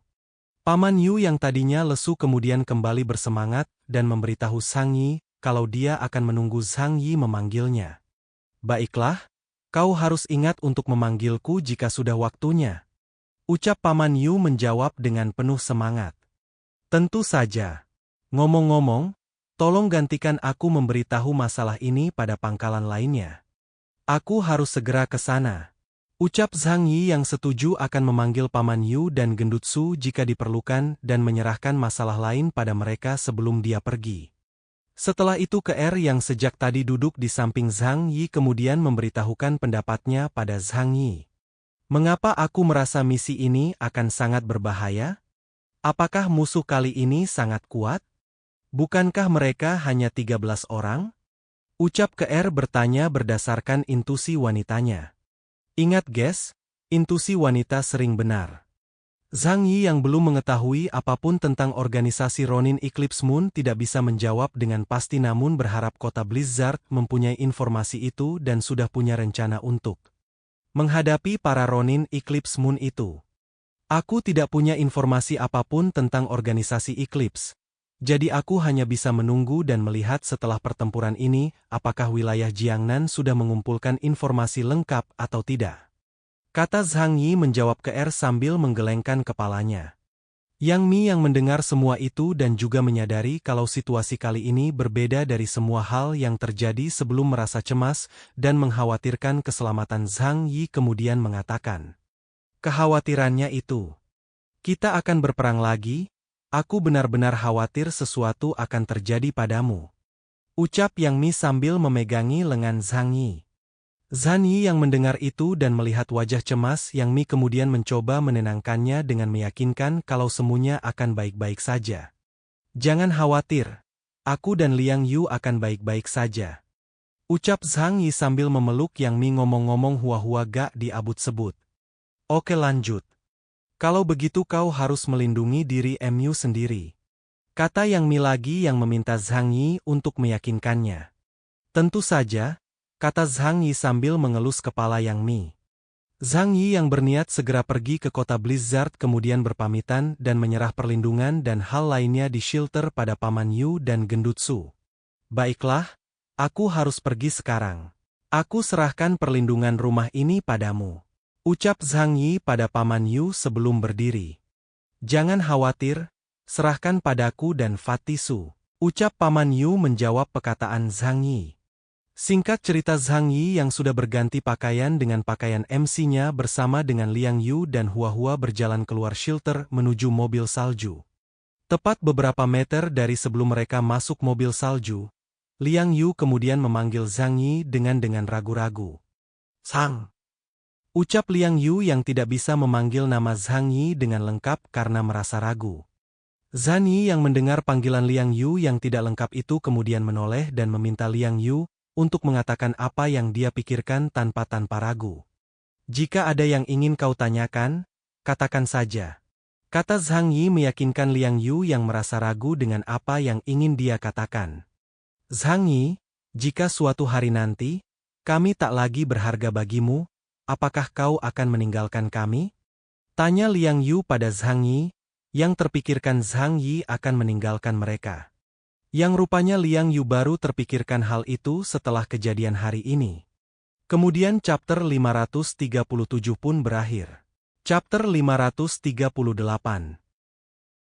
Setelah pertanyaan Liang Yu di chapter sebelumnya tentang kemungkinan Zhang Yi akan meninggalkan mereka jika suatu saat tidak lagi berharga baginya. Di sela chapter kali ini tidak langsung dimulai dengan jawaban Zhang Yi tentang pertanyaan Liang Yu. Namun Zhang dan Liang Yu berjalan masuk dulu ke dalam mobil dan baru setelah itu Zhang Yi menjawab pertanyaan Liang Yu. Liang Yu, apakah menurut MU aku adalah tipe orang yang berhasrat membangun kekuatan besar dan terus mengembangkan timku? Ucap Zhang Yi sambil menjalankan mobil menuju stasiun kereta bawah tanah. Liang Yu yang memiliki pikiran kalau Zhang Yi adalah orang yang mengejar kekuatan untuk melindungi dirinya sendiri. Karena itulah dia membawa orang-orang yang memiliki nilai ke shelternya. Termasuk Liang Yu sendiri kemudian bertanya memastikan apa yang dia pikirkan tentang Zhang Yi. Bukankah begitu? Bertanya santai. Tentu saja bukan, kata Zhang Yi membekas pertanyaan itu. Zhang Yi kemudian mengatakan pada Liang Yu kalau memang dia orang seperti yang Liang Yu pikirkan sudah pasti dia akan menyatukan semua kekuatan yang tersisa di kota Tianhai sebelumnya. Karena dialah yang terkuat di Tianhai saat ini, namun dia tidak melakukan itu. Jangan lupa kalau jika aku mau aku bisa menyatukan semua kekuatan di kota Tianhai kapan saja. Tapi apa melihatku melakukannya? Ucap Zhang Yi mengingatkan sekaligus bertanya pada Liang Yu. Liang Yu yang melewatkan fakta itu kemudian berpikir sejenak dan kemudian membenarkan kalau Zhang Yi tidak melakukan hal itu. Kamu tidak melakukannya, kata Liang Yu sambil memegangi dagunya setelah berpikir sejenak. Setelah itu Zhang Yi menjelaskan tentang tindakannya saat awal-awal kiamat dunia datang. Di mana dia mengumpulkan orang-orang berbakat dan sesuai dengan kemampuan mereka untuk menjamin keselamatannya, karena dia menyimpan banyak perbekalan yang sudah pasti akan menjadi incaran banyak orang. Saat pertama kali kiamat datang, aku mengumpulkan orang-orang berbakat karena aku perlu melindungi diri sendiri, dan satu-satunya cara untuk bertahan hidup adalah tetap bersama. Pada saat itu, aku memilih anggota timku berdasarkan kegunaan, tapi sekarang, waktu-waktu tersulit sudah berlalu, dan hubungan antara kita bukan lagi sekadar hubungan yang saling menguntungkan. Ucap Zhang Yi menjelaskan, dia kemudian menambahkan lagi kalau mereka semua sudah menjadi keluarga jadi mereka tidak perlu jadi berguna untuk tetap bersama. Kita adalah keluarga sekarang, bagaimana mungkin sebuah keluarga merasa malu dengan peran yang lebih rendah? Bahkan jika kamu tidak bisa melakukan apapun, selama kamu bisa menemaniku, itu sudah cukup. Ucap Zhang Yi menjelaskan kalau baginya semua orang di shelter sudah dianggap keluarga. Liang Yu yang mendengar itu merasa lega karena baginya semua orang di shelter adalah keluarga baginya. Baguslah. Aku sudah menganggap kalian semua sebagai keluargaku. Aku harap kita semua bisa hidup dengan baik di kiamat ini. Ucap Liang Yu sambil mengusap-usap hua-hua yang berada di pangkuannya. Mendengar itu Zhang Yi kemudian meminta menyarankannya untuk tidak berpikir seperti itu lagi di masa depan. Benar, jangan berpikiran seperti itu lagi di masa depan. Bagaimana mungkin sebuah keluarga saling meragukan? Ucap Zhang Yi sambil tersenyum di saat yang sama dia juga berpikir kalau dia bukanlah seorang yang sejahat itu sampai meninggalkan orang-orang yang sudah hidup dan berjuang bersamanya. Lagi pula, aku bukanlah iblis yang egois. Bagaimana mungkin aku tega meninggalkan keluargaku? Pikir Zhang Yi setelah menyarankan Liang Yu. Aku terlalu berpikir terlalu jauh. Maaf. Kata Liang Yu yang menunduk menyadari apa yang dia katakan sebelumnya cukup jahat. Beberapa waktu kemudian mereka pun sampai di depan pintu masuk stasiun bawah tanah kemudian Zhang Yi menghentikan mobilnya dan mengajak Liang Yu turun. Kita sudah sampai di stasiun kereta bawah tanah. Mari kita turun. Ucap Zhang Yi. Ucap Liang Yu yang setuju untuk turun. Singkat cerita Zhang Yi dan Liang Yu serta Hua-Hua kemudian naik kereta bawah tanah menuju kota Blizzard, dan sesampainya mereka di stasiun bawah tanah kota Blizzard, Baili Changqing dan yang lainnya sudah menunggu kedatangan Zhang Yi. Kita sudah tiba di stasiun kota Blizzard. Silakan naik dan turun kereta dengan tertib. Suara pemberitahuan kereta meminta penumpang turun. Pintu kereta bawah tanah pun terbuka. Lalu Zhang Yi dan Liang Yu turun dari kereta bawah tanah. Tepat setelah melangkahkan kakinya turun dari kereta bawah tanah, Zhang Yi langsung disambut oleh pelukan dari Baili yang sudah menunggunya. Hahaha, Zhang Yi, selamat datang di kota Blizzard. Kau datang di waktu yang tepat. Ucap Baili Changqing menyambut Zhang Yi. Zhan yang tidak tahu kalau Baili akan menyambutnya lantas menanyakan kenapa Baili dan yang lainnya ada di sana. Kenapa kau di sini? Kata Zhang Yi yang terkejut. Setelah itu Baili kemudian menjelas pada Zhang Yi alasan dia dan yang lainnya berada di sana. Panglima Zhu Zheng memintaku untuk menjemputmu. Sejujurnya aku agak terkejut saat kau setuju untuk bergabung dalam misi ini. Kata Baili Changqing menjelaskan pada Zhang Yi lengkap dengan gerakan tangan.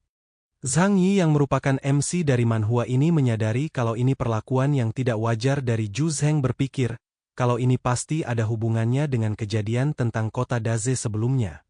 Sepertinya musnahnya aliansi mutan kota Daze sudah menarik perhatian Zhu Zheng. Pikir Zhang Yi dengan wajah serius.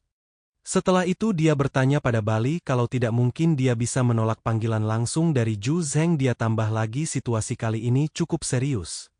Apakah menurutmu aku bisa menolaknya? Ucap Zhang Yi bertanya pada Baili Changqing. Ini berbeda. Panglima Zhu Zheng bilang kalau kau sangat kooperatif kali ini dan setuju untuk segera datang. Kata Baili Changqing menjawab dan mengatakan lagi kalau sikap Zhang Yi kali ini berbeda dengan dia biasanya. Setelah mendengar itu, Zhang Yi kemudian menjelaskan kalau dia tidak bisa berdiam saja karena masalah ini menyangkut keamanan negara.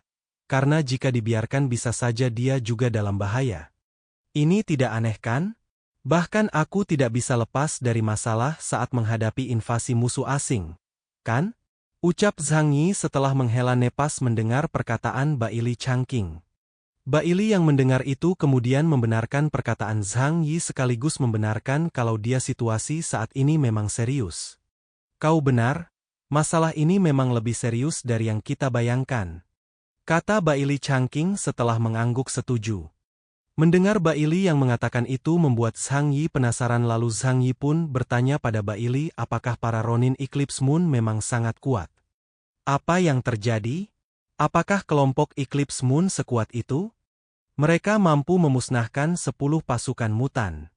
Tanya Zhang Yi pada Baili Changqing. Setelah mendengar pertanyaan itu Baili dengan tegas mengatakan kalau masalah ini sangat serius sampai-sampai membuat Zhu Zheng sendiri terkejut dengan kekuatan para Ronin Eclipse Moon itu. Ini jauh lebih serius daripada yang bisa kau bayangkan. Asal kau tahu, bahkan Panglima Zhu Zheng pun sampai terkejut saat mendengar apa yang terjadi. Ucap Baili Changqing menjelaskan pada Zhang Yi yang setelah itu dia memberikan pertanyaan pada Zhang Yi seberapa kuat kelompok Eclipse Moon itu menurut Zhang Yi. Kelompok Eclipse Moon itu cukup aneh.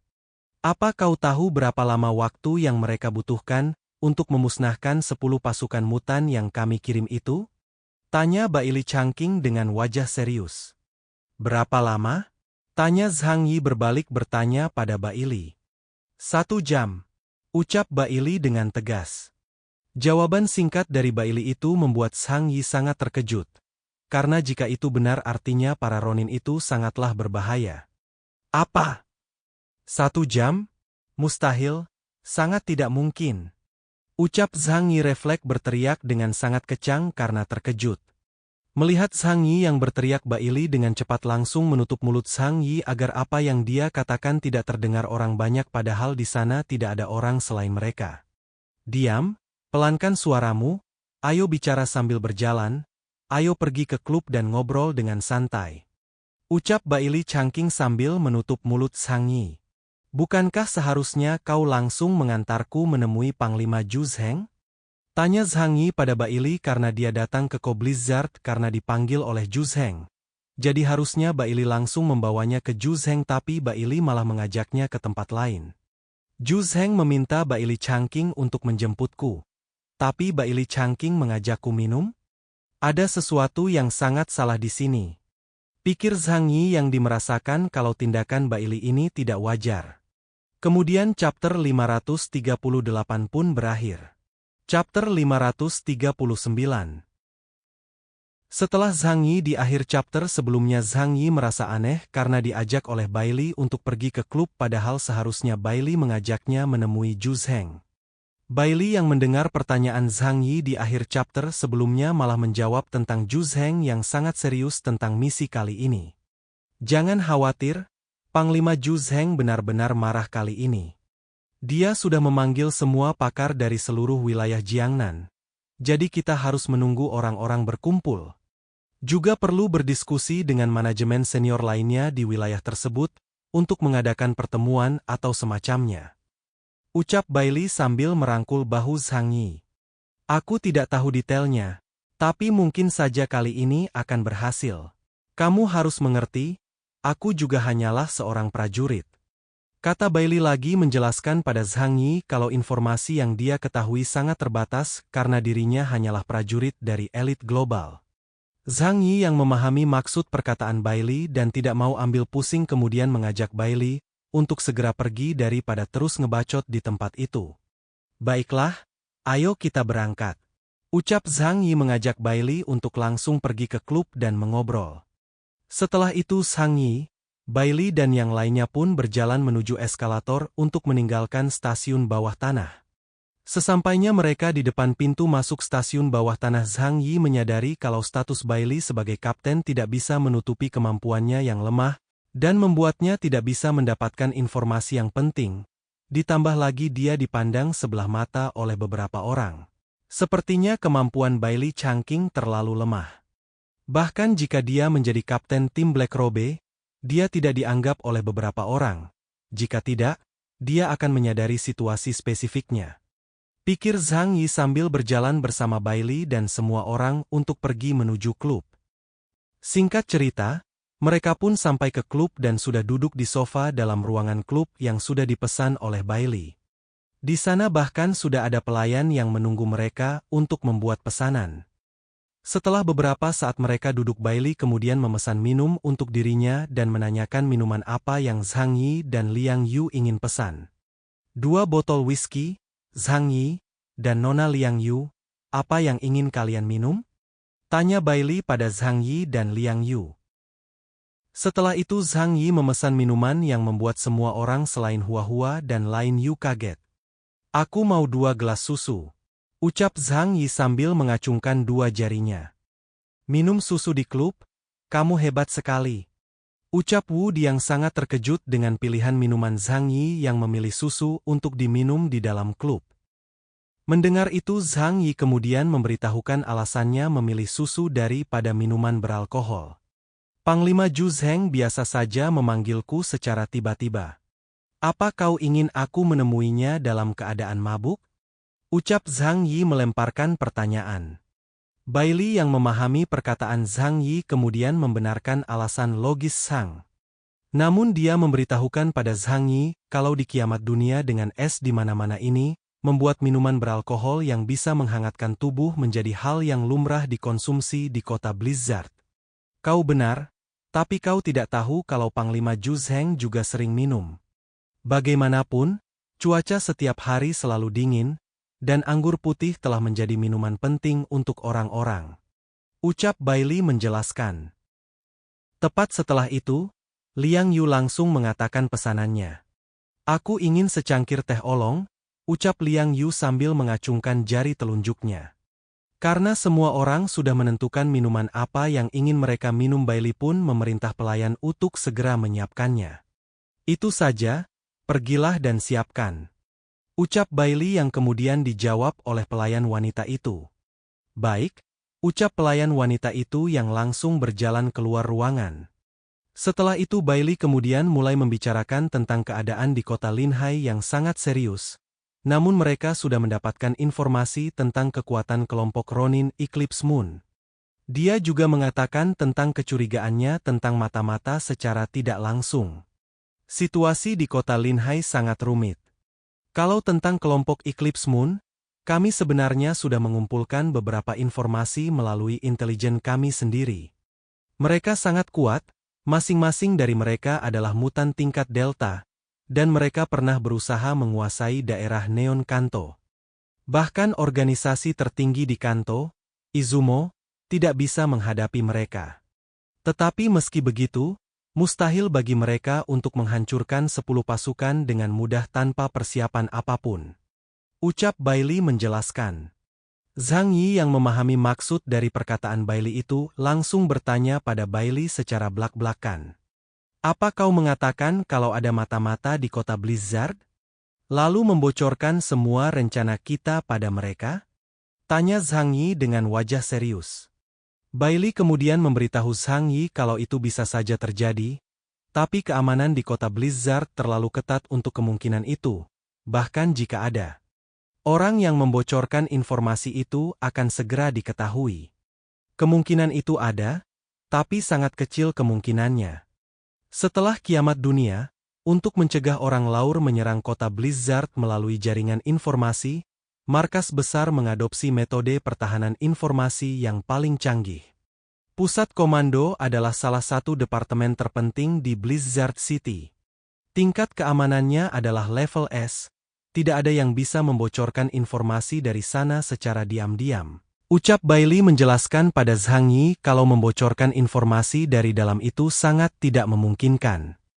Zhang Yi yang mendengar itu kemudian mengatakan kalau kemungkinan yang paling masuk akal hanya itu. Karena terlalu aneh untuk dipikirkan untuk kelompok Eclipse Moon mampu memusnahkan 10 tim mutan tanpa informasi yang pasti. Tapi jika mereka tidak punya informasi lengkap tentang 10 pasukan mutan sebelumnya, mereka tidak akan pernah bisa memusnahkan mereka dengan mudah. Ucap Zhang Yi menyangkal. Bailey yang mendengar itu kemudian menjelaskan lagi kemungkinan lain yaitu kemungkinan kalau ada mutan yang mempunyai kekuatan memungkinkan hal itu terjadi di pihak musuh. Zhang Yi yang menyadari kalau perkataan Bailey ada benarnya dan kemudian teringat satu kekuatan yang memungkinkan semua itu. Kemampuan untuk memprediksi masa depan?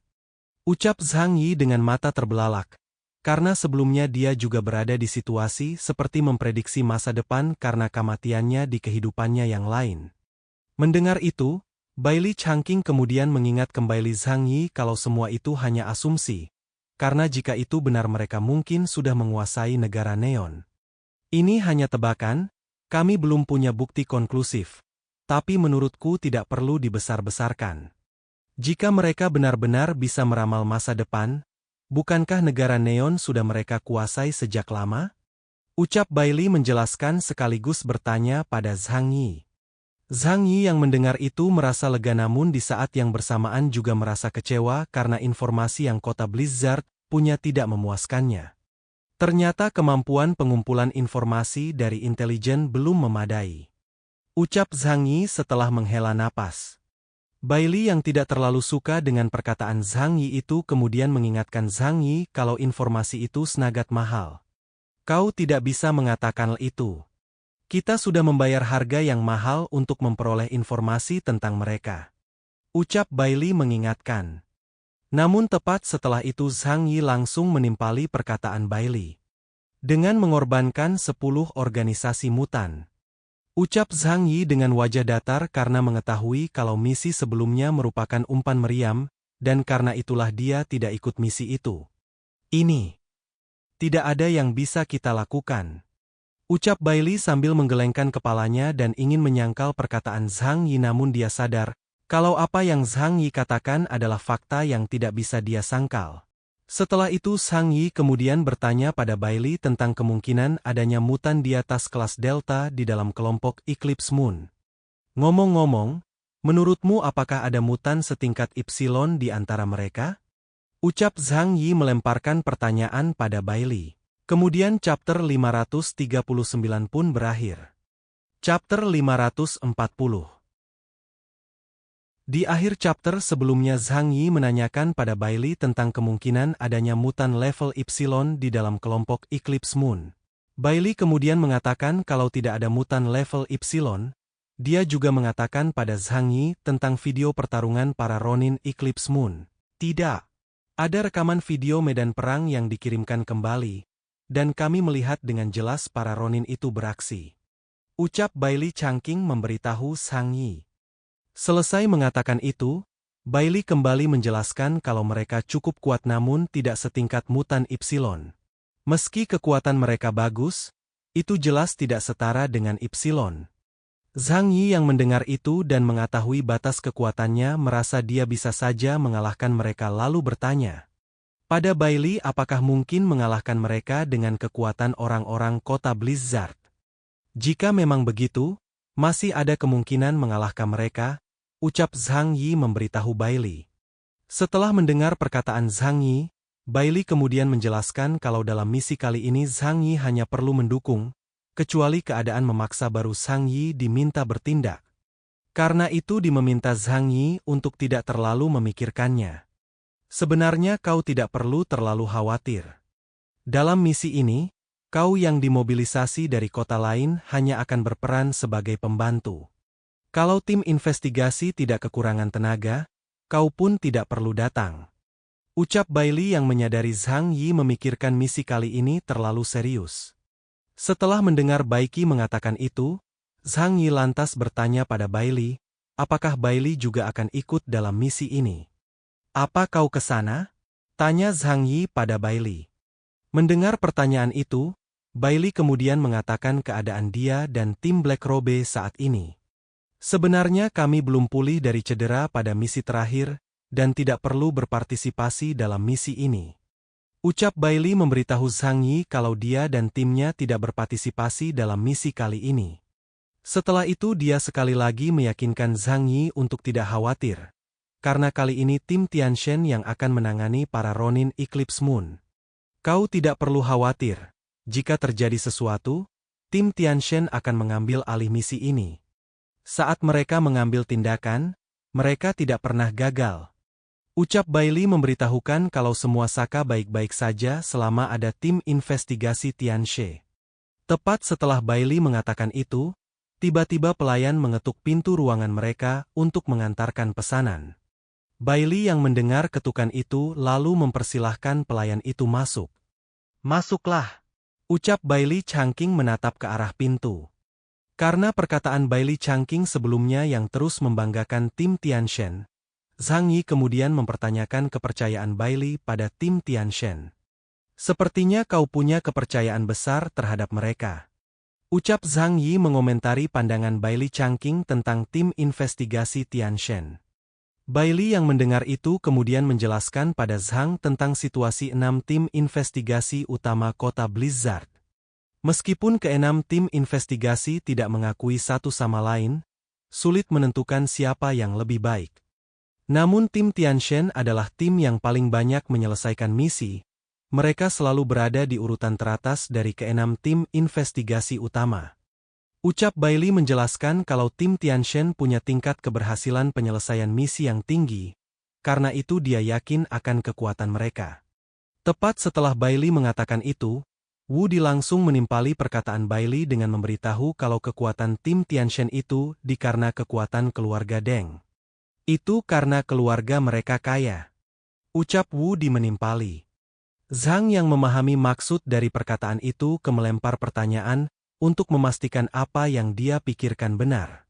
Maksudmu, mereka mengandalkan sumber daya keluarga Deng kan? Tanya Zhang Yi pada Wu Di yang menimpali perkataan Bailey. Mendengar itu, Bailey yang paham hubungan Zhang Yi dan Wu Di tidak terlalu baik, mesti mereka sudah berbaikan, langsung menjawab pernyataan Zhang Yi menggantikan Wu Di. Dia menjelaskan pada Zhang Yi kalau kota Blizzard sangatlah bergantung pada keluarga Deng, dan karena Deng Shentong adalah keturunan langsung sudah pasti dia sangat didukung dan diagung-agungkan. Benar, keluarga Deng sendiri merupakan kekuatan penting di kota Blizzard.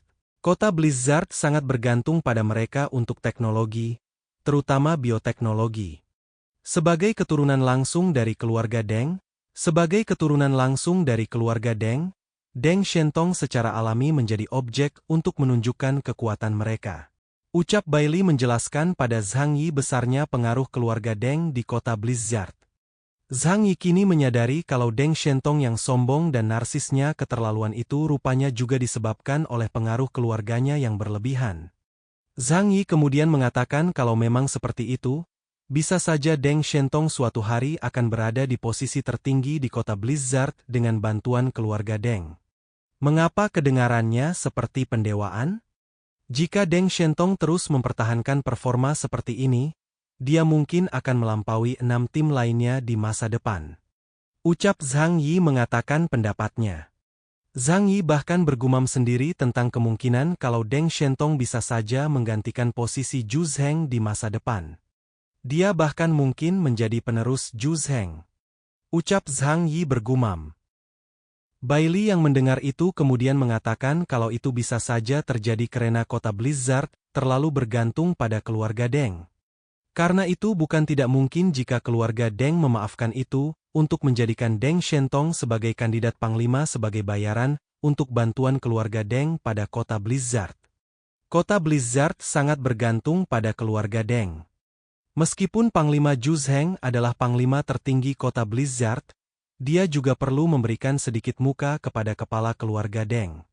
Tidak aneh jika mereka ingin memanfaatkan masa sulit ini untuk mendapatkan lebih banyak keuntungan.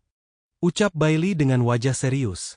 Namun setelah itu Bailey tertawa dan mengatakan kalau mereka tidak perlu memikirkan hal itu mengingat mereka hanyalah budak elit global. Hahaha. Apa hubungannya semua ini dengan kita para pejuang receh? Tidak peduli siapa yang berkuasa, selama dia bisa membuat semua orang hidup nyaman, kita tinggal mematuhi perintahnya. Ayo minum. Ucap Bailey mengingat Zhang Yi untuk tidak berpikir terlalu jauh dan mengajaknya minum, karena mereka datang ke sana bukan untuk memikirkan hal yang berat dan membuat kepala pusing. Mendengar itu, Zhang Yi yang hanya ingin hidup damai tanpa banyak usaha pun sepemikiran dengan Bailey. Kau benar, ucap Zhang Yi, yang langsung mengangkat gelasnya untuk melakukan ritual standar sebelum minum-minum. Setelah itu, Zhang Yi, Bailey Changqing dan semua orang pun bersenang-senang di klub itu. Singkat cerita, di sisi lain di ruang pertemuan tingkat tinggi di mana hanya berharap orang saja yang bisa menghadirinya. Zhu Zheng dan anak buahnya sedang melakukan pertemuan dengan Deng Shentong dan pamannya. Untuk membahas tentang pesan yang dikirimkan oleh kelompok Eclipse Moon melalui Li Tianlong, yang ternyata, Li Tianlong sudah dibunuh oleh orang-orang Eclipse Moon kemudian dikirimkan beserta USB flash disk ke kota Blizzard. Apakah ini yang ada di saku tubuh Li Tianlong? Ucap paman Deng Shentong bertanya pada Zhu Zheng tentang USB flash disk dan laporan yang ditaruh di depannya. Mendengar itu, Zhu Zheng tidak menjawab namun dia memerintahkan Yanti untuk membuka USB flash disk itu dan memutar video rekaman di dalamnya untuk ditunjukkan pada Deng Shentong dan pamannya. Setelah itu, Yanti kemudian mengambil USB flash disk itu dan membuka file video di dalamnya. Isi video itu ditampilkan di layar monitor dalam ruangan agar semua orang bisa melihatnya. Namun sebelum itu semua orang sudah diberikan alat penerjemah agar semua orang mengerti apa isi dalam video tersebut karena bahasa yang digunakan di dalamnya adalah bahasa negara Neon. Halo, semua orang di daerah Jiangnan, apa kabar? Ini pertemuan pertama kita, terima kasih atas bimbingannya. Namaku Seiichiro Jinguji, dan aku adalah pemimpin kelompok Eclipse Moon. Senang bertemu dengan kalian semua. Akhir-akhir ini, sepertinya kita mengalami beberapa konflik kecil. Ini sungguh membuat kita sangat tidak bahagia. Aku rasa kita semua harus tenang sekarang. Sebenarnya kita tidak boleh bermusuhan, karena tidak ada gunanya bagi kita untuk terus bertarung. Yang kami inginkan sangat sederhana, hanya sebidang tanah di daerah yang kau sebut Central Plains untuk kami tinggali. Bagaimanapun juga, sudah sangat banyak orang dari negaramu yang telah mati. Jadi kau tidak akan pernah bisa memanfaatkan lahan yang begitu luas itu. Akan lebih baik untuk memberikan sebagian tanah pada kami para pengembara yang malang. Tentu saja, kami juga akan sangat berterima kasih atas kebaikanmu dan akan selalu mengingat kebaikanmu yang luar biasa. Setelah itu, Yanti kemudian mengambil USB flash disk itu dan membuka file video di dalamnya. Silakan pikirkan baik-baik, aku menunggu jawabanmu. Kurang lebih begitulah isi dari remanan video yang dikirimkan oleh Seiichiro Jinguji untuk pemimpin kota Blizzard. Tepat setelah itu chapter 540 pun berakhir. Kata-kata hari ini adalah, kalau kalian punya uang, gantilah ban motor kalian ke ban tubeless es. Jadi kalau bocor masih bisa digeber sampai rumah. Terima kasih. Jangan lupa klik tombol like dan tinggalkan komentar kalian, guys. Jangan biarkan kolom komentar kosong. Kalau kalian punya kritik dan saran, ketikkan di kolom komentar. Itu aja. Adios.